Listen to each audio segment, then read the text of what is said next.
Bonsoir à tous et bienvenue sur ESAE Télévision. C'est l'heure du journal. Tout de suite, les titres de cette édition. L'Association des professionnels en gestion des ressources humaines du Bénin s'est réunie ce jour à Cotonou pour la 19e édition des Tournées africaines des ressources humaines. Maître Aboubakar Baparapé, président de l'Organisation de défense des droits de l'homme et des peuples ODHP, organise le symposium des libertés à la Bourse du Travail. Et enfin, Segub Gate, Dieudonné Lokossou donne de la voix pour dénoncer les mesures privatives de liberté. Bonsoir à nouveau. Une succession de communications se sont déroulées ce matin à la Caisse nationale de sécurité sociale, entendez CNSS. Il était question d'échanger avec les experts comptables et autres acteurs intervenant dans la chaîne de sécurité sociale sur le mécanisme de déclaration et de paiement des cotisations sociales à la Caisse nationale de sécurité sociale. Le reportage est signé Abdelkader Achirou. C'est une causerie pour échanger avec les acteurs intervenant dans la chaîne de la sécurité sociale sur l'identification des personnes assujetties au calcul à la détermination de l'accès des cotisations sociales, à l'enregistrement des charges sociales dans la jouissance des droits relatifs aux différentes prestations et au paiement des cotisations sociales. Le thème autour duquel les échanges ont été axés est le mécanisme de déclaration et de paiement des cotisations sociales à la Caisse nationale de sécurité sociale. L'amélioration de vos connaissances dans le domaine de la sécurité sociale et l'appréhension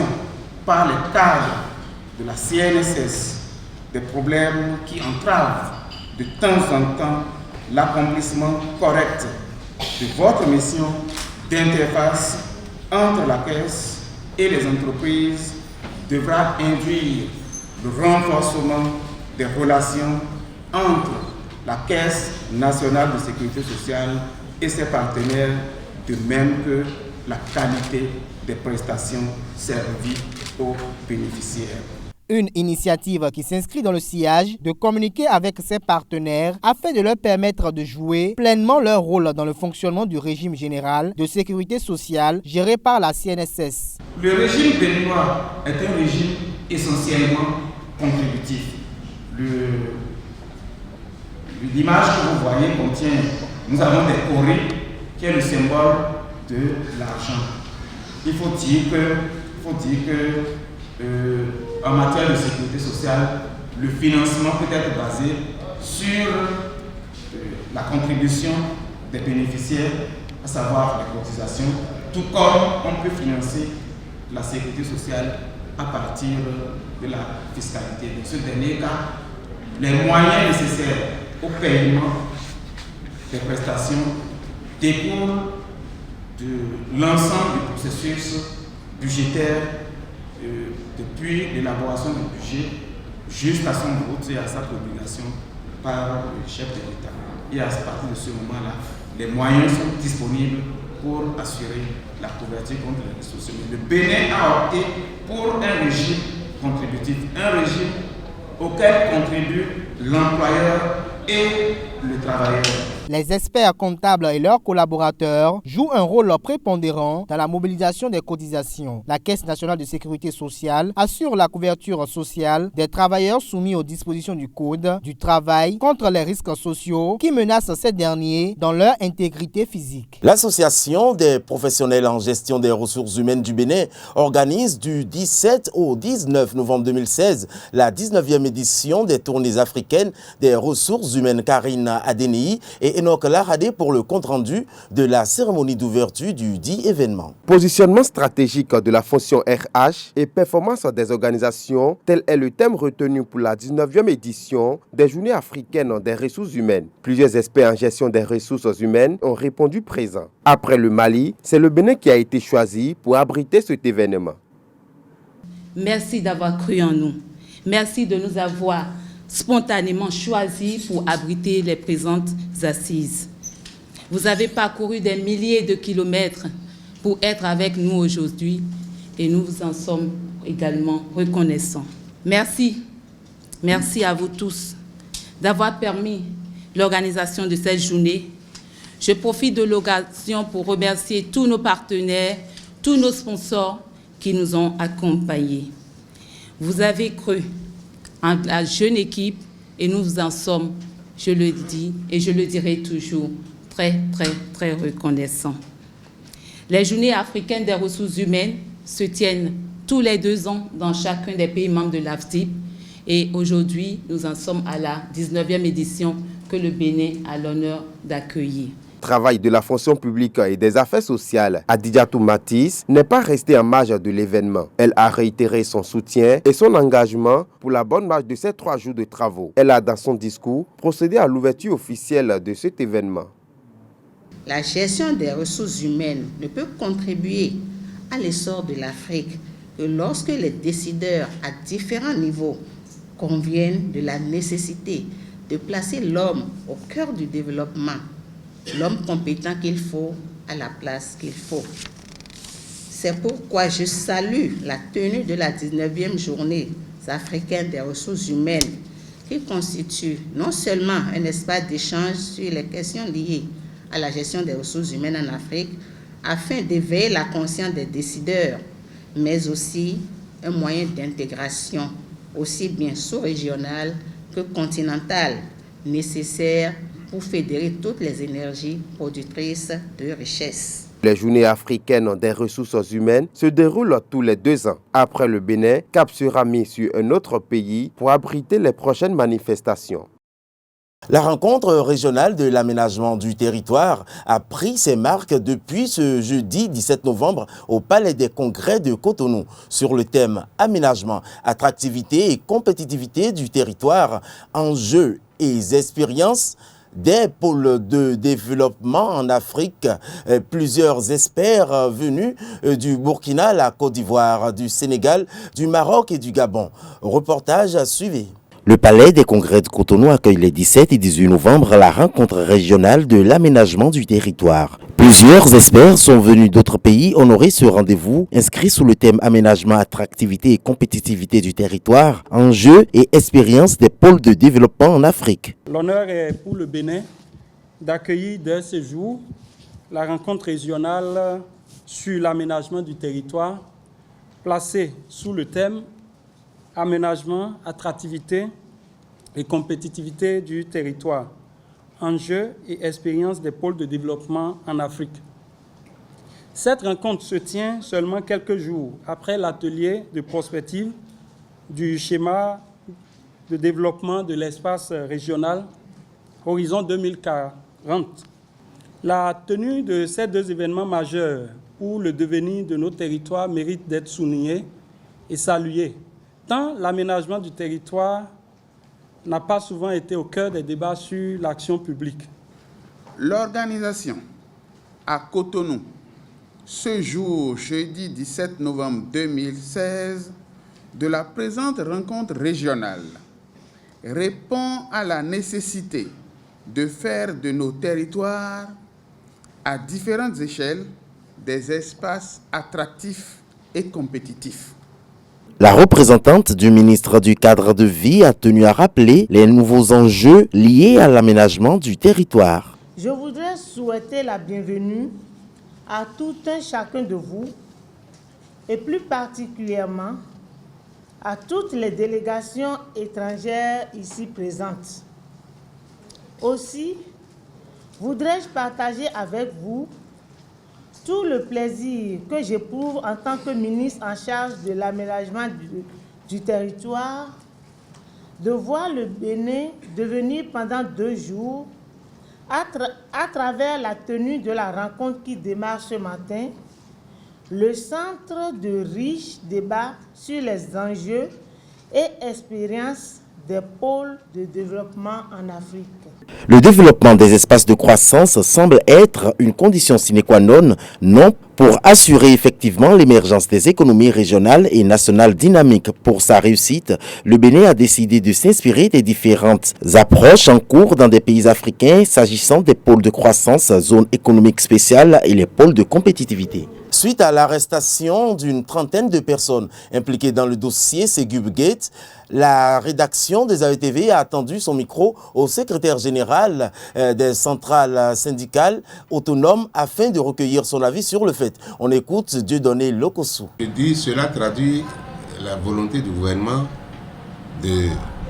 d'aller en profondeur de certaines affaires sulfureuses qui ont été faites au temps du régime précédent, nous apporter la lumière et situer peut-être les responsabilités. Aucun citoyen honnête ne peut s'opposer à cette démarche. Mais seulement, je ne souhaiterais pas que cela soit la scène qu'on nous a présentée en montant de toutes pièces une affaire qui n'a ni de queue ni de tête à travers l'arrestation d'Agavon qui a passé gratuitement une semaine dans une brigade et ça s'est terminé en queue de poisson. Donc, ensuite, je ne voudrais pas que ce soit des lampistes qui payent. Parce que distraire des milliards de la population, personne ne peut cautionner ça. Donc, nous ne sommes pas là pour faire des entraves lorsque le gouvernement veut aller dans le bon sens. Mais aller dans le bon sens, ça ne doit pas être des gens qu'on doit cibler, des gens qui doivent être visés. C'est une bonne chose de faire la moralisation de la vie publique. Mais on ne doit pas cibler une période. Parce que le trafic des véhicules d'occasion, l'importation des véhicules d'occasion, ça ne se situe pas seulement à cette période de 2012. Donc, dans l'intérêt de la justice, il faut qu'un regard rétrospectif soit jeté sur la période d'avant 2012. Donc voilà ce que moi je dis et je l'exige.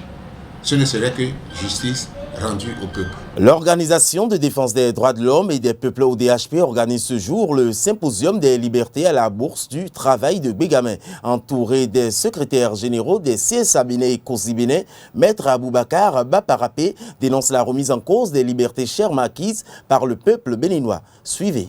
Au regard du comportement du régime Talon en moins de 6 mois, la question qui nous vient à l'esprit est de savoir, de Yahi et de Talon,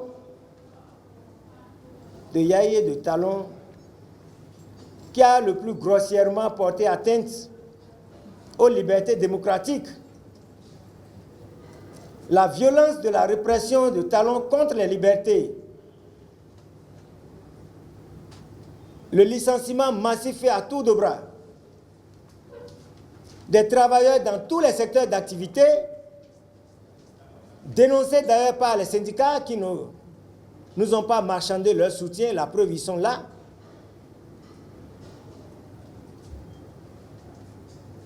Donc en 6 mois, en moins de 6 mois, cette répression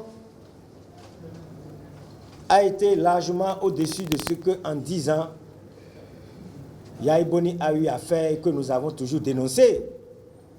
En ces mêmes lieux, ce qui se passe à l'université, c'est un abus de pouvoir. On ne peut pas accepter la pensée unique. C'est grâce à ces étudiants que celui dont l'ami, les agissements de l'ami ont fait qu'il a fui le pays et avec le concours des syndicats qui ont subi un lourd tribut qu'il est revenu. Il ne peut pas revenir ici et commencer par tourner le fusil vers nous. Nous n'allons pas accepter ça. Désormais, ici aussi, il y a une ligne rouge que le président Talon ne peut pas franchir. Les gens qui entourent le chef de l'État aujourd'hui, mais ici, c'est ici qu'ils venaient avec des tricots rouges. Ici, c'est la Mecque des gens. Ces gens-là qui aujourd'hui disent que la liberté, que c'est le vent. Et moi, je suis en rupture avec la rupture. Il y a des valeurs qui sont communes, qui sont universelles. Et quand ces valeurs sont menacées, eh bien, il n'y a pas de chapelle, il n'y a pas de parti. Je citerai à ce propos Victor Hugo qui disait ce qui suit. Je suis de tous les partis pour leur côté bon, mais d'aucuns pour leur côté mauvais. Au-dessus des partis, je mets la patrie. La COSI Bénin estime qu'aujourd'hui, les libertés sont en danger dans notre pays. Le gouvernement de la République du Bénin décide de créer un laboratoire de recherche pour les plantes médicinales. À cet effet, USAE-TV s'est rapproché de l'Ordre national des pharmaciens du Bénin afin d'obtenir leur appréhension sur cette nouvelle réforme. On écoute le vice-président de l'Ordre avec Abdelkader Achirou. Qu'il vous souvienne que le 23 octobre 2014, l'Ordre national des pharmaciens du Bénin, sous la présidence du Dr Toukourou Moutiatou, a organisé la 9e journée des pharmaciens. Journée qui était sous le sceau de la pharmacie et les plantes médicinales. Lors de cette journée, nous avions eu la chance d'inviter d'éminents chercheurs, que ce soit des pharmaciens, des non-pharmaciens et même des gens qui sont de la médecine traditionnelle, de la médecine dite traditionnelle chez nous. Et à l'issue de cette journée, l'Ordre avait retenu de mettre sur pied l'Institut de recherche sur les plantes médicinales. Une structure qui doit mettre au point d'abord la phytothérapie, la pharmacopée et puis la médecine béninoise. Si aujourd'hui le Conseil des ministres décide de créer une structure qui ressemble à ce que nous avions proposé déjà, ça ne fait que la joie de l'Ordre qui, dans une moindre mesure, se sent utile pour la nation et réellement propose des choses qui intéressent le gouvernement. Maintenant, il faille que cette structure soit bien codifiée. Il faille que nous mettons la compétence qu'il faut à l'intérieur. Et ensemble, que le travail soit fait dans un creuset scientifique pour que nous ayons réellement des résultats probants. Je voudrais dire par là qu'il y a plusieurs approches que nous nous entendions sur les approches et voir comment est-ce que ce soit les praticiens, les médecins de la médecine béninoise, que ce soit les scientifiques qui sont des médecins, des pharmaciens, des pharmacologistes, des pharmacologues, des toxicologues, puissent ensemble faire le boulot pour un bon résultat. Personne ne doit être écarté. Et nous avions des approches, nous avions des solutions.